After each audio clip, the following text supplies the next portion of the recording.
আকস্মিক বৃষ্টিতে বিপাকে পড়েছেন বরগুনার তরমুজ চাষিরা। খেতে পানি জমে থাকায় পচন ধরেছে অনেক তরমুজে। এদিকে বৃষ্টিতে লিচুর অনেক মুকুল এবং অতিরিক্ত তাপে গুটি ঝরে যাওয়ায় ফলন বিপর্যয়ের আশঙ্কা করছেন দিনাজপুরের হিলির কৃষকরা। বরগুনা জেলার রিপোর্টার মুশফিক আরিফ এবং হিলের রিপোর্টার হালিম আল রাজির পাঠানো তথ্য ছবিতে ডেস্ক রিপোর্ট।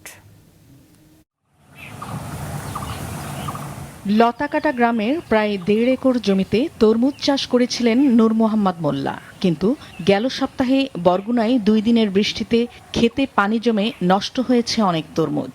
পরিস্থিতি খুবই নাজুক, এরপর আর নাজুক দুনিয়ায় আর কিছু থাকে না।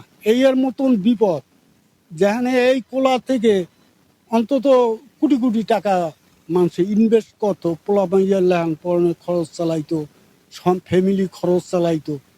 এখন খরচ চালানোর তো দূরের কথা, যা ইনভেস্ট করিয়ে এই গাছগুলো হয়েছে এখন আর সব শেষ। নূর একাই নন, আকস্মিক এই বৃষ্টিতে জেলার শত শত তরমুজ চাষি এখন চরম বিপর্যয়ে।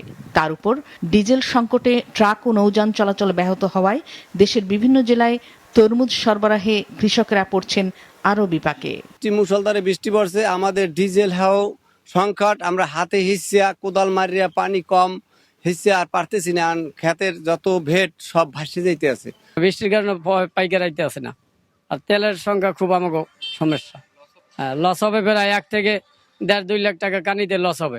বন্যার পানিতে আমি অনেক টাকা লস হয়েছে, আমি এখন দিশেহারা হয়ে গেছি। সংকট সমাধানে বিভিন্ন পরামর্শ ও সহযোগিতা দিয়ে আশ্বাস দিয়েছেন উপজেলা কৃষি কর্মকর্তা।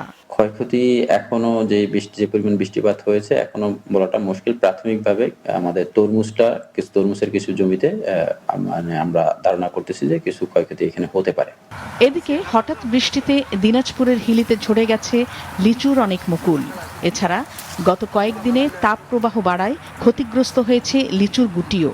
পর্যাপ্ত পানি সেচ এবং ওষুধ স্প্রে করেও মিলছে না সুফল। বাগানে পর্যাপ্ত পরিমাণ মূল আসছিল, আবহাওয়ার কারণে বৃষ্টির কারণে আমাদের মূল ঝরে যায়, আর যেটুকু আছে আমাদের সেইটুকু গরমের কারণে ঝরে যাচ্ছে। প্রত্যেকবারের হিসাবে এবারে আমাদের অনেক লস। সমস্যা সমাধানে প্রখর রোদে নয়, সন্ধ্যার আগে গাছের উপর পরিষ্কার পানি স্প্রে করার পরামর্শ এই কৃষি কর্মকর্তার। আমরা তাদেরকে আসলে এখন যে বৃষ্টি পরবর্তী সময়ে সলুবর বোরন এটা আসলে স্প্রে করার পরামর্শ দিচ্ছি, যাতে আসলে ফল যেগুলি আছে সেগুলো যেন ঝরে না যায়। এবং এক্ষেত্রে আমাদের আসলে প্রতিনিয়ত বাগান পরিদর্শন করতে হবে। বরগুনায় এবার 12,279 হেক্টর জমিতে তরমুজ আবাদ হয়েছে। এছাড়া দিনাজপুরের হিলির 14 হেক্টর জমি জুড়ে রয়েছে লিচুর বাগান।